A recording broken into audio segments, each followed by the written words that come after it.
അസ്സലാമു അലൈക്കും വറഹ്മത്തുള്ളാഹി. ഇബ്രാഹിം ഇബ്നു അദ്ഹം റളിയല്ലാഹു അൻഹു ചരിത്രകഥ 5-ാം ഭാഗം തുടർന്ന് കേൾക്കുക. അങ്ങനെ ഇബ്രാഹിം തങ്ങൾ പുതിയൊരു താവളം കണ്ടെത്തി. ബാഗ്ദാദിലെ ഒരു ഗ്രാമത്തിൽ ചെന്ന് അദ്ദേഹം കൂലിവേല എടുക്കുകയും ചുമടെടുക്കുകയും ചെയ്തു. പകൽ അധ്വാനം ചെയ്യുമ്പോൾ പോലും ഒരിറ്റു വെള്ളം പോലും ഇറക്കുക പോലും ഉണ്ടായിരുന്നില്ല. എന്നും നോമ്പ് തന്നെയായിരുന്നു. ഇത്രകാലം സുഖിച്ചു മതിച്ചു നടന്ന ഈ ശരീരത്തെ അദ്ദേഹം ശിക്ഷിക്കുകയായിരുന്നു. പ്രഭാതം മുതൽ പ്രദോഷം വരെ അധ്വാനം ചെയ്ത് കിട്ടുന്ന വെള്ളി നാണയങ്ങളിൽ നിന്ന് തന്റെ ഒരു നേരത്തെ ലളിതമായ ഭക്ഷണത്തിന് വേണ്ടി മാത്രം മാറ്റിവെച്ച് ബാക്കിയുള്ളതിൽ നിന്ന് പാവങ്ങൾക്ക് വിതരണം ചെയ്യുകയായിരുന്നു പതിവ്. അങ്ങനെ ഒരു ദിവസം പതിവ് പോലെ ഇബ്രാഹിം തങ്ങൾ സുബ്ഹി നിസ്കാരവും ഖുർആൻ പാരായണവും കഴിഞ്ഞ് ഇബ്രാഹിം തങ്ങൾ ഗ്രാമത്തിലേക്ക് ഇറങ്ങി. അന്ന് അദ്ദേഹത്തിന് ലഭിച്ചത് വലിയൊരു ചുമടായിരുന്നു. അതിന്റെ ഉടമക്കാരൻ നിർദ്ദേശിച്ച സ്ഥലത്ത് ചുമട് എത്തിയപ്പോഴേക്ക് അദ്ദേഹത്തിന്റെ മുതുക് ഒടിയാൻ അടുത്തിരുന്നു. അങ്ങനെ ആ ചുമട് താഴെ വെച്ചു പതിവ് പോലെ ഉടമക്കാരന്റെ അരികിൽ ചെന്നു. അദ്ദേഹം കൂലിക്ക് കൈനീട്ടി. ഇത്തവണ ചുവന്ന ചുവടിന്റെ ഉടമസ്ഥൻ വെറും സാധാരണക്കാരനായിരുന്നില്ല. തന്റെ കുപ്രസിദ്ധി കൊണ്ട് നാടാകെ വിറപ്പിച്ച ഒരു കൊള്ളക്കാരനായിരുന്നു. ഇബ്രാഹിം തങ്ങൾ അയാളോട് കൂലി ചോദിച്ചത് കച്ചവടക്കാരനോട് കൂലി ചോദിച്ചത് ഒട്ടും തന്നെ അയാൾക്ക് ഇഷ്ടപ്പെട്ടില്ല എന്നാണ് അയാളുടെ മുഖഭാവത്തിൽ നിന്നും മനസ്സിലായത്. ഇബ്രാഹിം ഇബ്നു അദ്ഹം തങ്ങൾ അതൊന്നും ശ്രദ്ധിച്ചില്ല. ഇബ്രാഹിം തങ്ങൾ തന്റെ അധ്വാനത്തിന്റെ അന്നത്തെ ഫലം കിട്ടുവാനായി അയാളോട് കൈനീട്ടി. എടാ ധിക്കാരി, നീ ആരുടെ നേരെയാണ് കൂലി ചോദിച്ച് കൈനീട്ടുന്നത്? ഞാൻ ജോലിയെടുപ്പിച്ച ആരും തന്നെ എന്നോട് കൂലി ചോദിച്ചിട്ടില്ല. അതുകൊണ്ട് നിനക്ക് വേഗം തടി രക്ഷപ്പെടണമെങ്കിൽ ഇവിടെ നിന്നും പോകുകയാണ് നല്ലത്. എന്തൊരു അനീതിയാണ് പടച്ചവനെ ഇത്! ചുമട് ഒടിയുവോളം കൂലി ചെയ്യിപ്പിച്ച് എന്നിട്ട് തന്റെ കൂലി ചോദിച്ചപ്പോൾ വധഭീഷണി. ഇബ്രാഹിം തങ്ങൾ ഒന്നും തന്നെ മിണ്ടിയില്ല. ഇതെല്ലാം താൻ സഹിക്കേണ്ടവനാണ് എന്നുള്ള മനോഭാവത്തോടെയായിരുന്നു അദ്ദേഹം ചിന്തിച്ചിരുന്നത്. ഒന്നും മിണ്ടിയില്ല എങ്കിലും ഇബ്രാഹിം അദ്ഹം തങ്ങൾ അവിടെ തന്നെ നിന്നു. താൻ എന്താടാ ഒന്നും മിണ്ടാത്തത്? താൻ ഊമയാണോ? പോവാൻ പറഞ്ഞത് കേട്ടില്ലേ? ഇങ്ങനെ ആ കൊള്ളക്കാരന് കലിയിളകി തുടങ്ങി. അപ്പോഴും ഇബ്രാഹിം തങ്ങൾ ഒന്നും തന്നെ മിണ്ടിയില്ല. എന്നിട്ട് അദ്ദേഹം കോപം കൊണ്ട് കലി കയറിയപ്പോൾ ആ ദുഷ്ടന്റെ കയ്യിലുണ്ടായിരുന്ന ഇരുമ്പ് ദണ്ടുകൊണ്ട് മഹാനവർകളുടെ ശിരസിന് ശക്തമായി അടിച്ചു. അടിയുടെ ശക്തിയാൽ ഇബ്രാഹിം തങ്ങൾ നിലത്ത് വീണു. തലപ്പൊട്ടി രക്തം കൂടുതൽ ഒഴുകാൻ തുടങ്ങി. എന്നിട്ടും അദ്ദേഹത്തിന്റെ അരിശം മാറിയില്ല. വീണ്ടും അടിക്കുവാൻ തുടങ്ങി. അങ്ങനെ ഒരു തവണ അടിക്കാൻ ഓങ്ങിയപ്പോൾ കറാമത്ത് സംഭവിക്കുക തന്നെ ചെയ്തു. അങ്ങനെ അടിക്കുവാൻ വേണ്ടി ഉയർത്തിയ കൈകൾ പിന്നീട് താഴുന്നില്ല. ബന്ധുകഥ ആ കൊള്ളക്കാരന് ആകെ വേവലാതിയായി. അയാൾ ചിന്തിച്ചു നോക്കി. തന്റെ മുമ്പിൽ വീണ് കിടക്കുന്ന ഈ ചുമട്ട് തൊഴിലാളി വെറും സാധാരണക്കാരനല്ലെന്ന് അയാൾക്ക് മനസ്സിലായി. ഇദ്ദേഹത്തെ കൊണ്ട് പൊരുത്തപ്പെടുവിക്കാതെ തന്റെ കൈകൾ പൂർവ്വസ്ഥിതിയിൽ ആവുകയില്ലെന്ന് അദ്ദേഹത്തിന് മനസ്സിലായി. അതുവരെ ക്രൂരതയുടെ വിളയാട്ടം ആടിയിരുന്ന ആ മനുഷ്യന്റെ മുഖത്ത് ഇപ്പോൾ കാണുന്നത് ഒരു തരം ദയനീയതയാണ്. ബഹുമാനപ്പെട്ടവരെ, എനിക്ക് നിങ്ങളെ മനസ്സിലാക്കാതെ പറ്റിപ്പോയതാണ്. എന്നോട് ക്ഷമിക്കണം. എന്റെ കൈകൾ പൂർവ്വസ്ഥിതി പ്രാപിക്കുവാൻ താങ്കൾ അള്ളാഹുവിനോട് പ്രാർത്ഥിക്കണമേ. മഹാനവർകൾ അയാൾക്ക് വേണ്ടി പ്രാർത്ഥിച്ചു. തൽക്ഷണം അയാൾക്ക് കരങ്ങൾ താഴ്ത്താൻ കഴിഞ്ഞു. ദുആക്ക് ഉത്തരം കിട്ടുന്ന ഒരു മഹാനെയാണല്ലോ താൻ മർദ്ദിക്കുകയും അവഹേളിക്കുകയും ചെയ്തത് എന്ന് ഓർത്ത് കവർച്ചക്കാരന് എന്തെന്നില്ലാത്ത പശ്ചാത്താപം ഉണ്ടായി. അയാൾ മഹാനവറുകളുടെ കാൽക്കൽ വീണു മാപ്പ് അപേക്ഷിച്ചു. അപ്പോൾ മഹാനവറുകൾ പറഞ്ഞു, ഞാൻ ഇതെല്ലാം അനുഭവിക്കേണ്ടതാണ്. ഒരുപാട് പാവപ്പെട്ടവരെ ഞാൻ മർദ്ദിച്ചിട്ടുണ്ട്. അധികാരത്തിന്റെ അഹന്തതയിൽ ഒരുപാട് രക്തം ചിന്തിയിട്ടുണ്ട്. അതിന്റെ എല്ലാം പ്രതികാരം ഈ ലോകത്ത് നിന്ന് തന്നെ അനുഭവിക്കേണ്ടതുണ്ട്. അതാണ് എനിക്കിഷ്ടം. എങ്കിൽ അങ്ങയുടെ ശിഷ്യനാകാൻ എന്നെയും എന്റെ അനുയായികളെയും അനുവദിക്കണം. ഈ ലോകത്തുള്ള സകല കെട്ടുപാടുകളും ഉപേക്ഷിക്കുന്നവർക്ക് അതിന് സാധിക്കുകയുള്ളൂ. അയാൾ സമ്മതിച്ചിരിക്കുന്നു.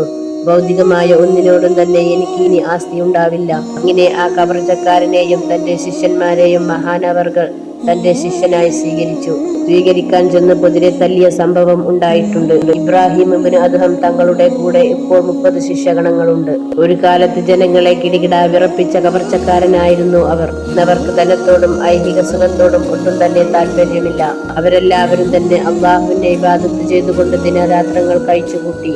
ശിഷ്യന്മാരുടെ അധ്വാനത്തിന്റെ ഫലം ഒരിക്കലും ഉപയോഗിക്കാൻ ഇബ്രാഹിം തങ്ങൾ ഇഷ്ടപ്പെട്ടില്ല. നേരെ മറിച്ച് തന്റെ അധ്വാന ഫലത്തിൽ നിന്നും അവരെ ഊട്ടാനാണ് തങ്ങൾ ആഗ്രഹിച്ചത്.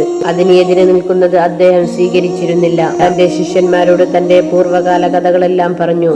ആരാണെന്നുള്ള രഹസ്യം ഒരിക്കലും നിങ്ങൾ പുറത്തുവിടരുത് എന്ന് തങ്ങൾ അവരോട് പ്രത്യേകം പറഞ്ഞു.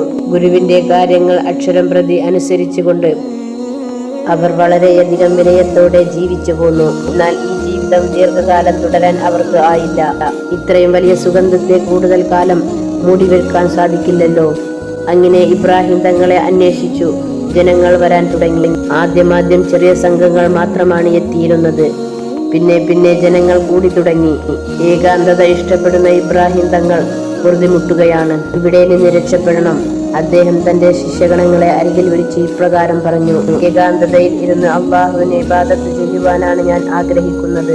ഇനി അതിന് സാധ്യമാകുമെന്ന് തോന്നുന്നില്ല. അതുമാത്രവുമല്ല, മക്കയിൽ പോകണമെന്നും ഹജ്ജ് ചെയ്യണമെന്നുമുള്ള അതിയായ ആഗ്രഹം എനിക്കുണ്ട്. അതുകൊണ്ട് ഈ നിമിഷം നമുക്ക് ഇവിടെ നിന്നും പുറപ്പെടാം. പുറപ്പെടുന്നതിന് മുമ്പ് ഒരു കാര്യം നിങ്ങളുടെ ശ്രദ്ധയിൽപ്പെടുത്താൻ ഞാൻ ആഗ്രഹിക്കുന്നു. ഞാൻ ആരാണെന്നുള്ള കാര്യം നിങ്ങളിൽ ഒരാളും തന്നെ പുറത്തുവിടരുത്. എന്തു തന്നെ പ്രതിസന്ധികൾ ഉണ്ടായാലും നിങ്ങൾ ഒരിക്കലും ഇത് പുറത്തുവിടരുത്. ഇത് എപ്പോഴും നിങ്ങളുടെ ഓർമ്മയിൽ ഉണ്ടായിരിക്കണം. ഇതിനെതിരായി ആരെങ്കിലും പ്രവർത്തിച്ചാൽ അവർ തന്റെ ശിഷ്യഗണങ്ങളിൽ നിന്നും പുറത്താകുന്നതാണ്. മഹാനവറുകളുടെ ഉപദേശം ശിരസാ വഹിച്ചുകൊണ്ട് അവരെല്ലാം മക്കയിലേക്ക് പുറപ്പെട്ടു. പക്ഷേ പരീക്ഷണങ്ങൾ അവരെ വഴിയിൽ പ്രതീക്ഷിച്ചു നിൽക്കുന്നുണ്ടായിരുന്നു. മഹാനവറുകളുടെ നേതൃത്വത്തിൽ മക്കയിലേക്ക് ഒരു സംഘം പുറപ്പെട്ടിട്ടുണ്ട് എന്നുള്ള വിവരം ജനങ്ങൾക്കിടയിൽ പ്രചരിപ്പിച്ചു. ആ മഹാനുഭാവന് വരവേൽപ്പ് നൽകാനും അദ്ദേഹത്തിന്റെ ആശീർവാദങ്ങൾ സ്വീകരിക്കുവാനും ലക്ഷക്കണക്കിന് ജനങ്ങൾ തടിച്ചുകൂടി. മഹാനവറുകളുടെ വരവും കാത്ത് വഴിയിൽ നിൽക്കുകയാണ്. തികച്ചും ലളിതമായ വേഷത്തിൽ മക്കയിലേക്ക് നീങ്ങുന്ന യാത്രാ സംഘം. പരിശുദ്ധ മക്കയിലെത്തണം. കഅബ ശരീഫ് തവാഫ് ചെയ്യണം. ഏക ഇലാഹിന്റെ പ്രീതി സമ്പാദിക്കണം. ഇത് മാത്രമായിരുന്നു അവരുടെ ലക്ഷ്യം. കുറെ അങ്ങ് നടന്നു നീങ്ങിയപ്പോൾ വലിയൊരു ജനക്കൂട്ടം അവിടെ നിൽക്കുന്നത് അവരുടെ ദൃഷ്ടിയിൽ പതിഞ്ഞു.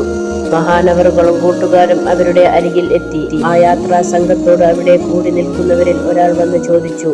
യാത്രക്കാരെ, നിങ്ങൾ എവിടെ നിന്നാണ് വരുന്നത്? നിങ്ങളുടെ ഉദ്ദേശം എന്താണ്? നിങ്ങളുടെ യാത്രക്കിടയിൽ ഇബ്രാഹിം ഇബ്നു തങ്ങളെ എങ്ങാനും നിങ്ങൾ കണ്ടുമുട്ടിയോ? ഞങ്ങൾ അദ്ദേഹത്തിന്റെ വരവ് പ്രതീക്ഷിച്ചാണ് ഇവിടെ കൂടിയിരിക്കുന്നത്. അവരുടെ ആ ചോദ്യം കേട്ടപ്പോൾ മഹാനവറുകൾക്ക് കാര്യത്തിന്റെ കെടുപ്പ് മനസ്സിലായി. ഈ ജനങ്ങൾ ഇവിടെയും എനിക്ക് സ്വൈര്യം തരില്ലെന്ന് അദ്ദേഹം ഉറപ്പിച്ചു. ഏതായാലും ഒരു സമാധാനമുണ്ട്, അവർ തന്നെ തിരിച്ചറിഞ്ഞിട്ടില്ല.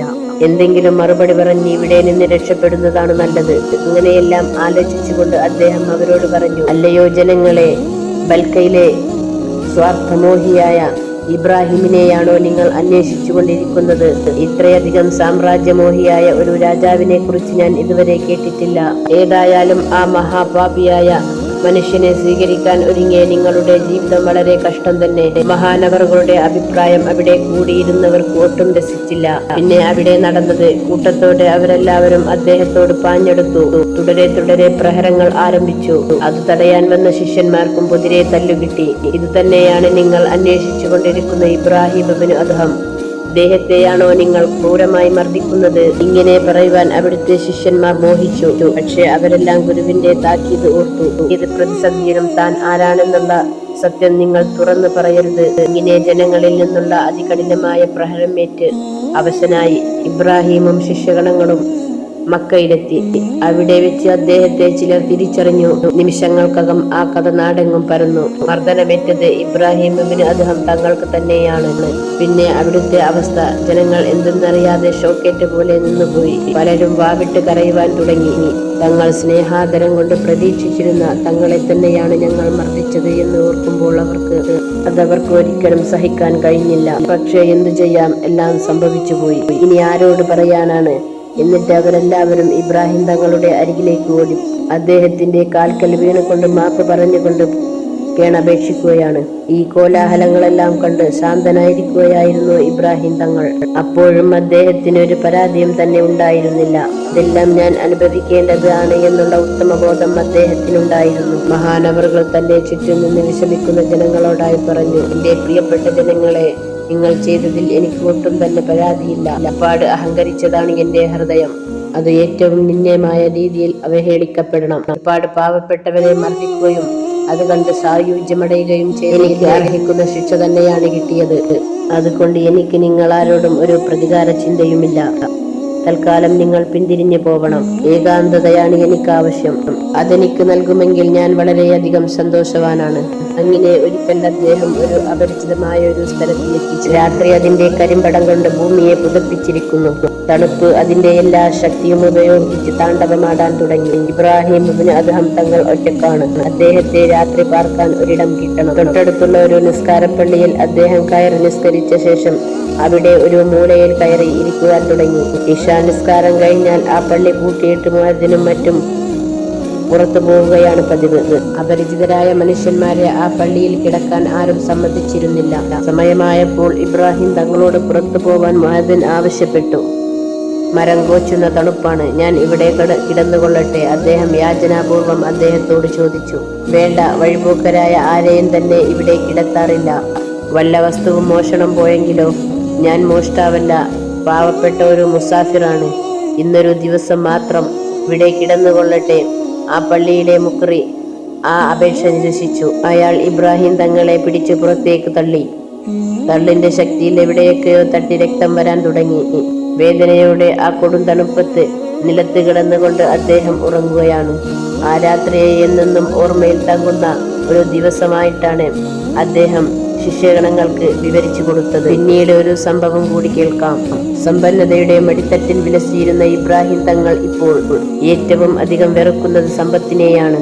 പാരിതോഷികൾ കാണുന്നത് തന്നെ അദ്ദേഹത്തിന് വളരെ വെറുപ്പായിരുന്നു. വലിയ സമ്പന്നനായ ഒരു പ്രഭു അദ്ദേഹത്തിന് സ്വർണ്ണ നാണയം കാഴ്ചവെച്ച് സ്വർണ്ണ നാണയങ്ങളുടെ കീഴിൽ നിരസിക്കാൻ അദ്ദേഹം പറഞ്ഞ കാരണങ്ങൾ എന്തൊക്കെയായിരുന്നു? പാവപ്പെട്ടവർ തരുന്ന സ്വർണ്ണ നാണയങ്ങൾ ഞാൻ സാധാരണ വാങ്ങാറില്ല. പാവപ്പെട്ടവർ തരുന്ന പാരിതോഷികം ഞാൻ സാധാരണ വാങ്ങാറില്ല. മഹാനവറുകൾ പറഞ്ഞു, പാവപ്പെട്ടവനോ വളരെയധികം സ്വത്തിന്റെ ഉടമയാണു ഞാൻ.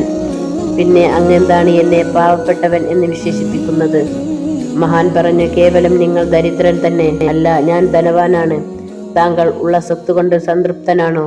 അതോ ഇനിയും ഉണ്ടാക്കണം എന്നുള്ള ആഗ്രഹക്കാരനാണോ? ആത്മാർത്ഥമായി മറുപടി പറയൂ, മഹാനവറുകൾ ആ മനുഷ്യനോട് ചോദിച്ചു. അതെ, ഇനിയും ഉണ്ടാക്കണമെന്ന് ആഗ്രഹമുണ്ട്. അതിനുവേണ്ടി ഞാൻ യത്നിക്കുകയും ചെയ്യുന്നുണ്ട്. അതുകൊണ്ടാണ് ഞാൻ പറഞ്ഞത് താങ്കൾ ദരിദ്രനാണെന്ന്. താങ്കൾക്ക് സമ്പത്ത് തികഞ്ഞിട്ടില്ല, അതുകൊണ്ട് വേഗം ഈ കീയും എടുത്തു പോയിക്കൊള്ളൂ. പക്ഷേ ആ സമ്പന്നൻ പോവാൻ കൂട്ടാക്കിയില്ല. പക്ഷേ ഇബ്രാഹിം ഇബ്നു അദ്ഹം തങ്ങളുടെ വാക്കുകൾ അദ്ദേഹത്തിന്റെ ഹൃദയത്തിലേക്ക് തുളച്ചു കയറി. താൻ ഇത്രയും അധികം സമ്പത്തുകൾ ഉണ്ടാക്കിയിട്ടും ഇപ്പോഴും എന്റെ അത്യാഗ്രഹം മാറിയില്ലല്ലോ. എന്തൊരു ദുരിതമാണ് എന്നെ ഇവിടെ എത്തിച്ചത്. അതാണ് അയാളെ ചിന്തിച്ചത്. ഒടുവിൽ ഐഹികപരമായ എല്ലാ മോഹങ്ങളെയും വെടിഞ്ഞ് ഇബ്രാഹിം അദ്ഹമിന്റെ ശിഷ്യനായി കൂടുകയാണ് പിന്നീട് ചെയ്തത്. മഹാനവറുകൾ തന്റെ ദേശാടനം തുടർന്നുകൊണ്ടേയിരുന്നു. ഒരിക്കൽ അദ്ദേഹം ദാഹം കൊണ്ട് വലഞ്ഞപ്പോൾ വഴിയിൽ നിന്നും ഒരു കിണറ്റിൽ നിന്ന് വെള്ളം കോരി കുടിക്കുവാൻ വേണ്ടി തൊട്ടി കിണറ്റിൽ ഇട്ടു. എന്നിട്ടത് കോരി നോക്കുമ്പോൾ അതിൽ നിറയെ സ്വർണ്ണ നാണയങ്ങളാണ് കണ്ടത്. വെട്ടിത്തിളക്കുന്ന ആ സ്വർണ്ണ നാണയങ്ങൾ കണ്ട് ഇബ്രാഹിം അള്ളാഹുവിനോട് ഞാൻ കാവൽ ചോദിക്കുന്നു എന്ന് പറഞ്ഞിട്ടുണ്ട്. അദ്ദേഹം ആ തൊട്ടിൽ കിണറ്റിലേക്ക് തന്നെ താഴ്ത്തി. അള്ളാഹുവിന്റെ പരീക്ഷണങ്ങളാണിതെല്ലാം. പിശാച് തന്നെ കബളിപ്പിക്കുവാൻ വേണ്ടി നോക്കുകയാണ്. അദ്ദേഹം വീണ്ടും തൊട്ടിൽ പൊന്തിച്ചു. അപ്പോഴും അതിൽ നിറയെ സ്വർണ്ണ നാണയങ്ങൾ തന്നെ. യാ റബ്ബി, ഇതെന്ത് പരീക്ഷണമാണ്? ഈ പാവപ്പെട്ട ഇബ്രാഹിമിനെ ഇങ്ങനെ പരീക്ഷിക്കല്ലേ. സ്വർണ്ണ നാണയ കൂമ്പാരങ്ങളിൽ നിന്നും മറ്റ് കണ്ണഞ്ചിപ്പിക്കുന്ന പല കാര്യങ്ങളിൽ നിന്നും ഒളിച്ചോടിയ ഒരു ചക്രവർത്തിയാണ് ഞാൻ. എന്നെ ഇനിയെങ്കിലും പരീക്ഷണത്തിന് വിധേയനാക്കരുതേ എന്ന് അള്ളാഹുവിനോട് പ്രാർത്ഥിച്ചു. അതിനുശേഷം തൊട്ടിൽ താഴെ ഇറക്കി വെള്ളം കോരി നോക്കിയപ്പോൾ അതിൽ സ്ഫടികം പോലെ തിളങ്ങുന്ന വെള്ളമാണ് കണ്ടത്. അങ്ങനെ അദ്ദേഹം ആ വെള്ളം കുടിക്കുകയും സർവശക്തനായ അള്ളാഹുവിനെ സ്തുതിക്കുകയും ചെയ്തു. എന്നിട്ട് അദ്ദേഹം വീണ്ടും തന്റെ പ്രയാണം തുടർന്നു. അങ്ങനെ പല പല അത്ഭുതങ്ങളും ഇബ്രാഹിം ഇബ്നു അദ്ഹം തങ്ങളുടെ ജീവിതത്തിൽ കണ്ടു. അതിന്റെ ചുരുക്ക ഭാഗങ്ങൾ മാത്രമേ ഈ വീഡിയോയിൽ ഉൾപ്പെടുത്തുന്നുള്ളൂ. ഇബ്രാഹിം തങ്ങളിൽ ഉണ്ടായ മറ്റൊരു സംഭവം, അദ്ദേഹം ഒരു ദിവസം കുറെ വിറകുകൾ ശേഖരിച്ച് ആ വിറകുമായി മക്ക പട്ടണം ലക്ഷ്യം വെച്ച് നടക്കുകയാണ് അദ്ദേഹം. പട്ടണത്തിൽ എത്തിയ ഇബ്രാഹിം തങ്ങൾക്ക് നേരെ ഒരു ചെറുപ്പക്കാരൻ പാഞ്ഞെടുത്തു. ഉപ്പാ എന്ന് വിളിച്ചൊരു സന്തോഷത്തോടുകൂടി ഇബ്രാഹിം തങ്ങളെ ആ ചെറുപ്പക്കാരൻ കെട്ടിപ്പിടിച്ചു. കരുത്തനായ ഒരു ചെറുപ്പക്കാരൻ ഈ എല്ലും തൊലിയുമായ ഇദ്ദേഹത്തെ വാരിപ്പുണർന്നു. ആരാണ് ആ യുവാവ്? അത് ഇബ്രാഹിം തങ്ങളുടെ മകൻ തന്നെ. ബൽക്ക സാമ്രാജ്യം വിട്ടുപിരിഞ്ഞു പോന്നതിന് ശേഷം അവിടുത്തെ കഥകളൊന്നും തന്നെ ഇബ്രാഹിം തങ്ങൾ അറിഞ്ഞിട്ടില്ല. മൂത്ത മകനായ ഇസ്ഹാഖായിരുന്നു രാജ്യം ഭരിച്ചിരുന്നത്. ഇളയ മകൻ അദ്ഹം തന്റെ ഉപ്പയെക്കുറിച്ച് ഉമ്മയോട് എപ്പോഴും രാജ്ഞിക്ക് ഉത്തരം പറയുവാനാകാതെ സങ്കടത്തിൽ ആണ്ടുപോയി. അദ്ഹം വളർന്ന് പ്രായപൂർത്തിയായപ്പോൾ എങ്ങനെയെങ്കിലും തന്റെ പിതാവിനെ കണ്ടുപിടിക്കണമെന്ന അതിയായ മോഹം ഉള്ളിലുണർന്നു. ഒടുവിൽ മകന്റെ നിർബന്ധത്തിന് വഴങ്ങി രാജ്ഞിയും പരിവാരങ്ങളും അദ്ദേഹത്തെ അന്വേഷിച്ചു നടന്നു. അവർ പല നാടുകളിലും അദ്ദേഹത്തെ അന്വേഷിച്ചു നടന്നു. ഒടുവിൽ അവർ മക്കയിലുണ്ട് എന്ന് അറിഞ്ഞപ്പോൾ അവർ മക്കയിലേക്ക് തിരിഞ്ഞു വന്നതാണ്. ദൂരെ നിന്നും ഒരു വിറക് കെട്ടി തലയിൽ വെച്ച് വേച്ച് വരുന്ന തന്റെ പ്രിയതമനെ കണ്ടപ്പോൾ രാജ്ഞി തളർന്നു പോയിരുന്നു. കൂടെ വന്ന പരിവാരങ്ങളും എന്തു ചെയ്യണമെന്നറിയാതെ മിഴിച്ചു നിൽക്കുമ്പോൾ അദ്ദേഹം നേരെ പിതാവിന്റെ അരികിലേക്ക് ഓടിയെടുക്കുകയാണ്. കുടുംബത്തിന്റെ കെട്ടുബന്ധങ്ങളെല്ലാം വിട്ട് ഏകാന്തതയിൽ ജീവിക്കാൻ ഇറങ്ങിയ അദ്ദേഹത്തിന്റെ മുമ്പിലേക്ക് ഭാര്യയും മക്കളും വന്നത് ഇബ്രാഹിം തങ്ങൾക്ക് ഒട്ടുമേ ഇഷ്ടപ്പെട്ടില്ല. ഒരു നിമിഷം അദ്ദേഹം കുതറി ഓടാൻ തന്നെ ശ്രമിച്ചു. പക്ഷേ പറ്റിയില്ല. വാത്സല്യത്തിൽ പൊതിഞ്ഞ ആ മകന്റെ കരങ്ങൾക്കിടയിൽ പിതാവ് കിടന്ന് ഞെളിഞ്ഞു പിരിയാൻ തുടങ്ങി. ബാപ്പ, അറിവ് വെച്ച നാൾ മുതൽ ഞാൻ നിങ്ങളെ അന്വേഷിച്ചു നടക്കുകയായിരുന്നു. ഇപ്പോഴാണ് എനിക്ക് എന്റെ പിതാവിനെ കിട്ടിയത്. ഈ സന്തോഷത്തിൽ നിങ്ങൾ ഇവിടെ നിന്നും കുതറിയോടാൻ ശ്രമിക്കുകയാണോ? ഒരു പുത്രന് തന്റെ പിതാവിനെ കാണാനും തലോടാനും അവകാശമില്ലെന്റെ ഉമ്മയത വിഷമങ്ങൾ സഹിച്ചു തളർന്നു കിടക്കുന്നു. ഒരു നോക്കു കാണുവാൻ നിങ്ങൾക്ക് ആഗ്രഹമില്ലേ? ഇത്രയും പറഞ്ഞുകൊണ്ട് അദ്ദേഹം എന്ന തന്റെ പൊന്നുമോൻ തുരുതുരാ ചുംബനം അർപ്പിക്കുകയാണ്. ഇബ്രാഹിം തങ്ങൾ തന്റെ കുടുംബപരമായ ഒരു ചോദ്യത്തിനും ഉത്തരം പറഞ്ഞില്ല. അദ്ദേഹം ചോദിച്ചത് ഇത്രമാത്രമാണ്: എന്റെ പൊന്നുമോനെ, നീ ഏത് ദീനിലാണ് വിശ്വസിക്കുന്നത്? ഞാൻ അങ്ങയുടെ ദീനിൽ, പരിശുദ്ധ ദീനിൽ, ഇസ്ലാമിൽ. ദീനിയായ ജ്ഞാനങ്ങൾ നിന്റെ ഉമ്മ നിനക്ക് പറഞ്ഞു തന്നില്ലേ? അതെ, അൽഹംദുലില്ലാ, എനിക്ക് എന്റെ ഉമ്മ പറഞ്ഞു തന്നിട്ടുണ്ട്. ഇബ്രാഹിം തങ്ങൾ വീണ്ടും കുതിരി മാറാൻ നോക്കി. അപ്പോൾ മകൻ പറഞ്ഞു: അങ്ങ് ഞങ്ങളെ വിട്ട് എവിടെയും പോകരുത്. എനിക്ക് എന്റെ പിതാവിനെ വേണം. വിടൂ മോനെ, എന്നെ എന്റെ വഴിക്ക് വിടൂ. ഞാൻ അങ്ങയെ ഇപ്പോൾ വിട്ടാൽ പിന്നീട് നമ്മൾ എവിടെ വെച്ച് കണ്ടുമുട്ടും? എല്ലാ മനുഷ്യരും ഒത്തുകൂടുന്ന മഹ്ശറാവൻ സഭയിൽ വെച്ച് നമുക്ക് കണ്ടുമുട്ടാം. അവിടെ കോടാനുകോടി ജനങ്ങൾക്കിടയിൽ അങ്ങയെ ഞാൻ എങ്ങനെയാണ് കണ്ടെത്തുക? അതിനൊരു വഴിയുണ്ട്. നീ മീസാൻ കല്ലിനടുത്ത് എന്നെ അന്വേഷിച്ചാൽ മതി. പിതാവേ, മീസാൻ കല്ലുകൾക്കിടയിൽ 500 വർഷത്തെ അന്തരമുണ്ട്. ഞാൻ ഏത് തട്ടിലാണ് അങ്ങയെ അന്വേഷിക്കേണ്ടത്? തിന്മയുടെ തട്ടിന് സമീപം എന്നെ അന്വേഷിക്കുക. അവിടെ എന്നെ കണ്ടില്ലെങ്കിൽ നരക സൂക്ഷിപ്പുകാരനായ മാലിക് അലൈഹിസ്സലാമിനോട് എന്നെ അന്വേഷിക്കുക. അവിടെയും എന്നെ അന്വേഷിച്ചിട്ട് നീ കണ്ടില്ല എങ്കിൽ സ്വർഗത്തിൽ പോയി അന്വേഷിക്കുക. ഇനിയെങ്കിലും എന്നെ വിടൂ മോനെ. ആ തൊണ്ടയിൽ നിന്നും ഒരു തേങ്ങൽ വന്നു. തന്റെ മകനോടുള്ള സ്നേഹത്തിന്റെ ഒരു തരിമ്പും പൊട്ടി പുറപ്പെടുമോ? തന്റെ ഇത്ര നാളത്തെ ജീവിതത്തിൽ കളങ്കമേൽക്കുന്ന വല്ലതും സംഭവിച്ചുവോ? അദ്ദേഹം അള്ളാഹുവിനോട് പശ്ചാത്താപിച്ചു. ഈ ആലിംഗനം ഇനിയും തുടർന്നുകൂടാ. അദ്ദേഹം പ്രാർത്ഥിച്ചു: പരമകാരുണ്യവാനായ അള്ളാഹുവേ, നിന്റെ സാന്നിധ്യത്തിൽ എത്തുവാൻ കഴിയാതെ അതിന് എതിര് നിൽക്കുന്ന എല്ലാം ഞാൻ വെടിയുവാൻ തയ്യാറാണ്. എന്റെ പ്രിയപ്പെട്ട പുത്രനെയോ എന്നെയോ നീ തിരിച്ചു വിളിച്ച് ഈ പ്രതിസന്ധി ഘട്ടം ഇല്ലാതാക്കണമേ. ആ പ്രാർത്ഥന പ്രാർത്ഥിച്ചു കഴിയുന്നതിന്റെ മുമ്പ് തന്നെ ഇബ്രാഹിം അദ്ദേഹം തങ്ങളുടെ റൂഹ് ശരീരം വിട്ടു പിരിഞ്ഞുപോയി. ഇന്നാ ലില്ലാഹി വ ഇന്നാ ഇലൈഹി റാജിഊൻ. കണ്ടുനിന്നവർ സംഭവിച്ചത് എന്തെന്നറിയാതെ സ്തംഭിച്ചു നിന്നുപോയി. അങ്ങനെ സംഗതി മനസ്സിലായപ്പോൾ അവർ വാവിട്ട് കരയുവാൻ തുടങ്ങി. എന്നാൽ ഇബ്രാഹിം തങ്ങളുടെ ആത്മാവ് അള്ളാഹുവിന്റെ അരികിലേക്ക് പറന്നുപോയി. ശേഷം പിതാവിന്റെ എല്ലാ മരണാനന്തര കടമകളും നിർവഹിച്ച ശേഷം ഖബറടക്കിയതിനു ശേഷം മകനും രാജ്ഞിയും പരിവാരങ്ങളും അവിടെ നിന്നും കടന്നുപോയി. അങ്ങനെ ത്യാഗത്തിന്റെ ഉന്നതങ്ങളിൽ ഇബ്രാഹിം തങ്ങൾ തിളങ്ങി നിന്നു. ഇസ്ലാമിന്റെ അതിമഹത്തായ പ്രതീകമായ ഇബ്രാഹിം ഇബ്നു അദ്ഹം തങ്ങളുടെ ചരിത്രകഥ ഇവിടെ അവസാനിപ്പിക്കുകയാണ്. അസ്സലാമു അലൈക്കും വറഹ്മത്തുള്ളാഹി വബറകാതുഹു.